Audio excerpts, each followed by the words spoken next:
What's up, YouTube? Dylan Bartlett here. Um, with pretty much a two-in-one video that I'm doing. Before we get started, make sure you check out my other videos on my channel. Make sure you check out my deck profile on Plant Synchro. Um,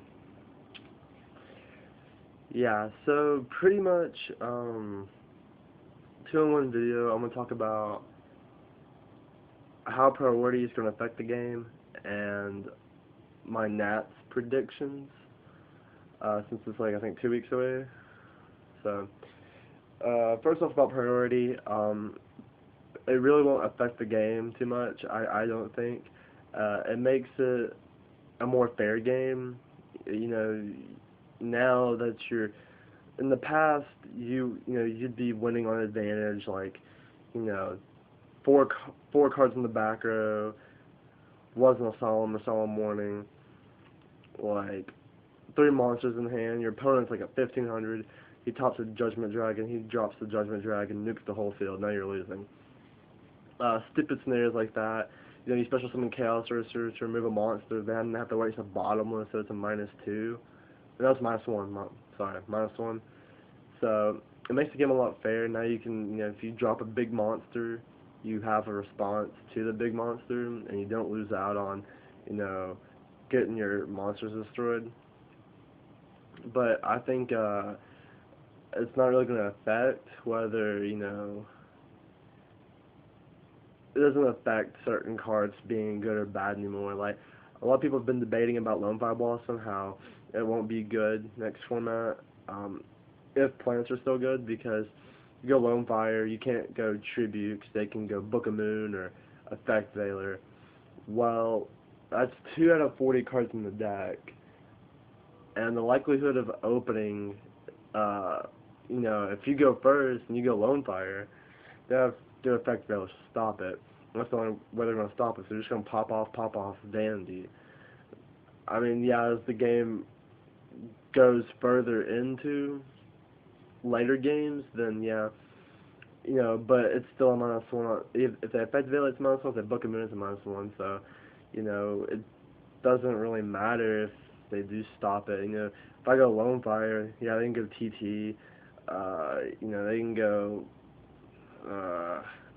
Econ Tribute Take.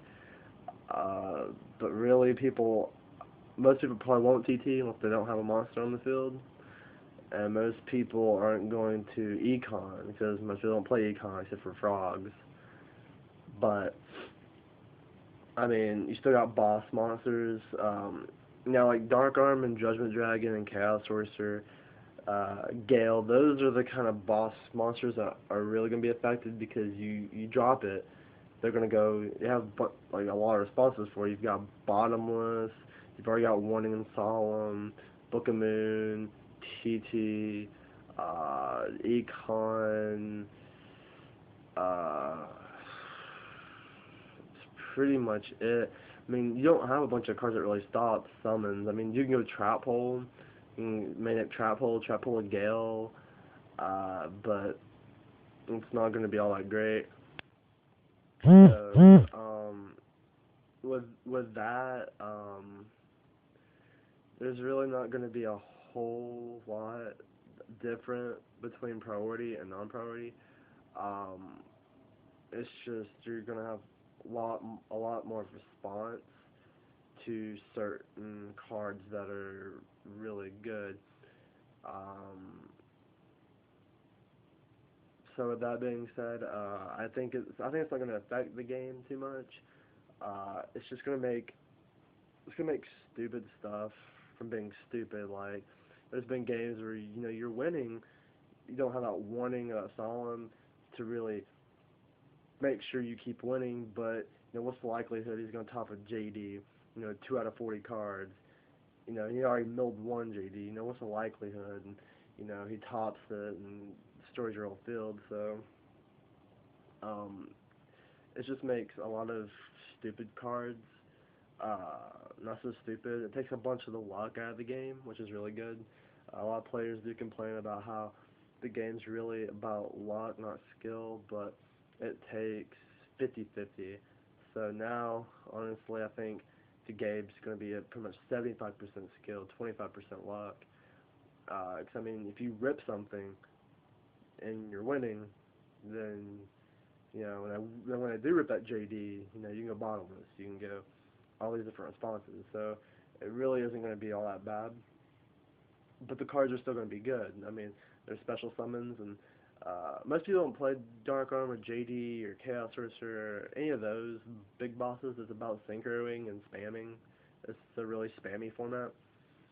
But next format they probably will change the spamming. Because there's really too many decks that can spam. So now for my next topic, Nats. I'm not going. I think Nats is a waste of money to go. Even if you do top, I still think it's a waste of money.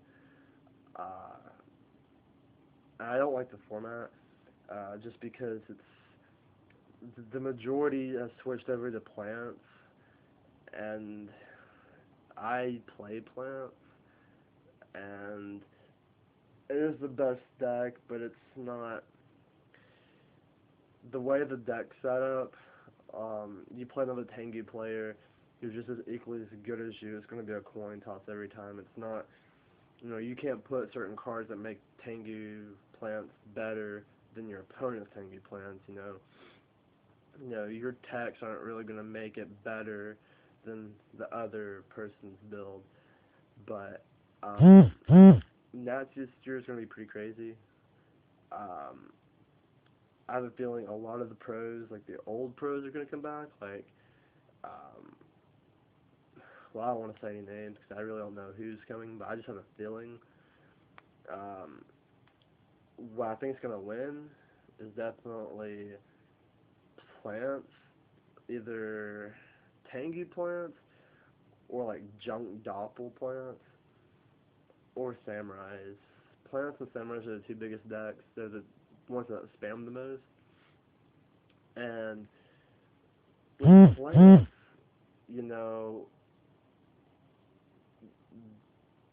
well, let's not say plants, junk doppel.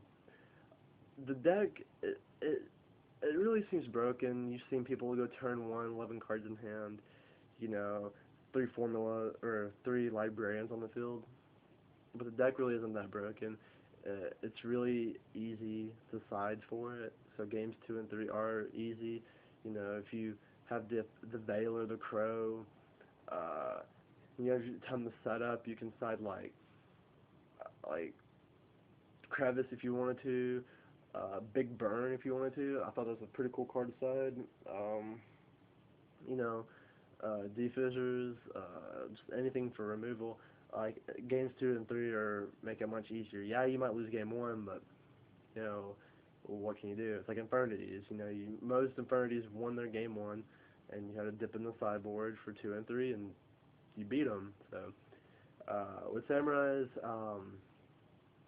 it's easy to side for them too, but they're too explosive that it doesn't really matter. You plant a card, and sure, they'll synchro with your Shion or do something crazy, but they usually recover from flipping up, their, what is it, their double edges, and they're just really spammy, and first turn Shions are hard to deal with, so the reason I think they're going to either win is just because the matchups, if they don't play all plants, then this Shion's going to be really good for all the other matchups except for plants, and they're just really good, pretty much. Oh, another deck that I also think can win is something innovative. Like if they build something really innovative, and what I mean by that is, not Battery Man, not Relinquish, not Psychics, but something they just take a deck and they bring it back from the past, or they take a deck that no one's even thought of yet, and kind of like Gravekeepers, in YCS Atlanta, like nobody knew how to play against it because it wasn't meta. And three guys from Philly pretty much just said, "Hey, it's a good deck. I'll play it and beat ass with it." So I think if you could build something innovative, like those three guys did with GK, then you'll win that. But uh, yeah, it's pretty much my predictions on that. It's either most of the top 32 will be Tengu plants, some samurais, a couple GK, couple fairies, and then 6 or 7 random decks like Machinas, GBs, heroes. What's gonna win is definitely the plants, some form of plants, samurai or something just crazy innovative. And another thing that I think would work this format that you could be innovative with is burn, like with secret barrel and magic cylinders. Um, I think it's just really really good because turn one, if like those librarian players they open up 11 cards in hand and they have to pitch all that crap. You set some secret barrels. Next turn they're drawing, You just flip secret barrels, and I mean you've gotten so low on life that you can, if they attack Magic Cylinder, do other cards like Dimension Wall if you wanted to, or Just Desserts or something crazy like that. I think it'd really work for this format, but I've never tested it. You guys can test it, see if it works. Like I've thought about starting 3 secret barrels. Does Wombat. 'Cause I mean, really, if they don't have Brio on the field, and you said Does Wombat, they have to draw all those cards, and they think they have game. Like on the board, have 5 synchros, and they don't have a Brio for some reason. They attack. You might could kill them, but that's just my little prediction theory type thing. So thanks for watching YouTube. Please subscribe, comment, thumbs up, thumbs down, all that good stuff. I'll make another video after Nats. That'll be my ban list predictions because the ban list is in September, and the ban list is pretty much gonna be an easy read this time around. So check out my channel. Keep watching and subscribing. Thanks, guys.